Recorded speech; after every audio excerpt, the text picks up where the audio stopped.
বলো মূলে তার কি দোষ ছিল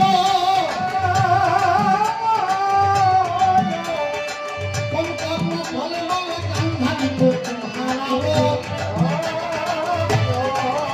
কেন মৃত্যুর পরে স্বর্গে গেল বলো বলো আমি শুনি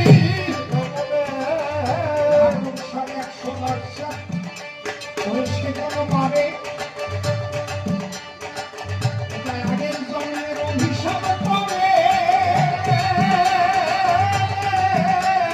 সেটা বলে এটা বলে সদর উত্তর যাবে মনে কথা বললাম আমি তোমার ঘরে শুনবে তোকে তুমি তুমি সেই জন্মে